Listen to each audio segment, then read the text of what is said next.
અમદાવાદના ભાગોમાં પણ ભારે વરસાદ થવાની શક્યતા રહેશે. સૌરાષ્ટ્રના ભિન્ન ભિન્ન ભાગોમાં પણ વરસાદ પડવાની શક્યતા રહેશે. આમ જોઈએ તો આજે 21 જુલાઈ અને સોમવારનો દિવસ છે. રાજ્યના મોટા ભાગના વિસ્તારોમાં ક્યાંક ને ક્યાંક હળવા મધ્યમથી લઈને સામાન્યથી લઈને ભારે પ્રકારના વરસાદ પણ જોવા મળી રહ્યા છે. ખાસ કરીને દક્ષિણ ગુજરાતમાં ભારે વરસાદ જોવા મળી રહ્યા છે. અને જે રીતે આપણે છેલ્લે દાદા સાથે વાત કરી હતી ત્યારે દાદાએ કહ્યું હતું કે જે જુલાઈ માસના એન્ડમાં છે સારા વરસાદની શક્યતાઓ છે.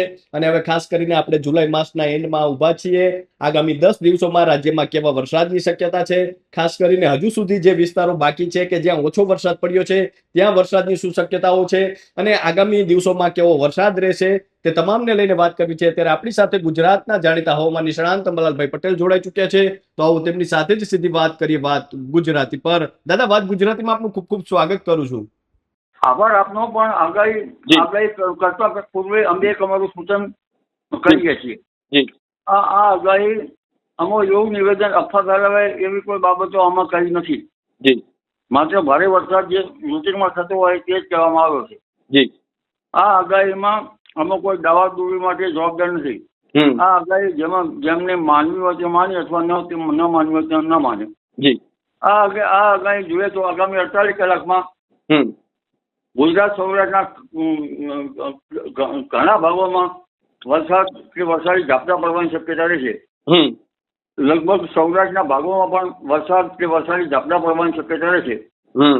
પશ્ચિમ સૌરાષ્ટ્રમાં વરસાદ નહીં થવાનું મુખ્ય કારણ ઉત્તર અરબ સાગર જોઈએ તેવો સક્રિય નથી. જો ઉત્તર અરબ સાગર સક્રિય થયો હોત તો દ્વારકા, પોરબંદર અને જામનગરના કેટલાક ભાગમાં વરસાદ થયો હોત. આમ છતાં બંગાળ ઉપસાગરની શાખાના સક્રિયતાને કારણે ઉત્તર ગુજરાતના ભાગો, મહેસાણા, સાબરકાંઠા, અરવલ્લીના ભાગોમાં વરસાદ થવાની શક્યતા છે. કેટલાક ભાગમાં ભારે વરસાદ તો કોઈ ભાગમાં ભારે વરસાદ થવાની શક્યતા રહેશે. અમદાવાદના ભાગોમાં પણ ભારે વરસાદ થવાની શક્યતા રહેશે. મધ્ય ગુજરાતના કેટલાક ભાગોમાં ભારે વરસાદ થવાની શક્યતા રહેશે. પંચમહાલના ભાગો લગભગ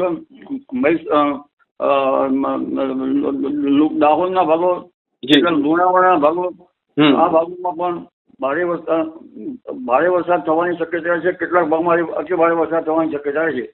મહીસાગરના ભાગોમાં પણ વરસાદ થવાની શક્યતા રહેશે. કોઈ ભાગમાં ઘણો ભારે વરસાદ થવાની શક્યતા રહે.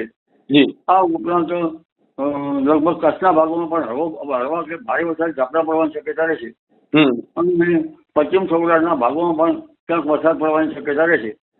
આ ઉપરાંત સૌરાષ્ટ્રના ભિન્ન ભિન્ન ભાગોમાં પણ વરસાદ પડવાની શક્યતા રહેશે. અને દક્ષિણ ગુજરાતના ભાગમાં ભારે અતિભારે વરસાદ થતા કેટલીક નદીઓમાં પૂર આવવાની શક્યતા રહેશે. શું કે આ પૂર એક સ્વાભાવિક રૂટીનની ગતિવિધિ ગણાય.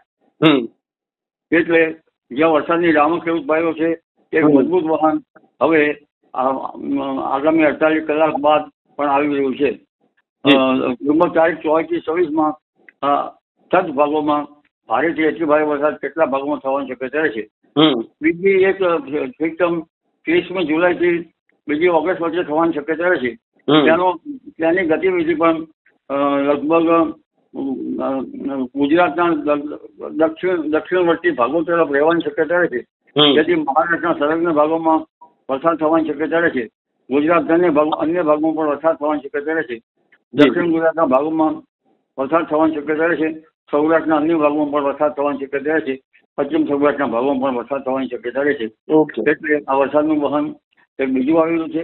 પરંતુ ઉલ્લેખનીય છે કે મધ્યપ્રદેશના ભારે વરસાદના કારણે નર્મદા નદીમાં બંધમાં પાણી વધુ આવવાની શક્યતા રહેતા નર્મદા બંધમાં પાણીનો આવરો આવી શકે. આ ઉપરાંત સાબરમતી નદીમાં પણ પાણીનો આવરો આવી શકે. એટલે નર્મદા બંધની ઊંચાઈ વધી શકવાની શક્યતા રહે. અને બીજું આ ઉપરાંત ઓગસ્ટમાં પણ સારો વરસાદ થવાની શક્યતા રહે.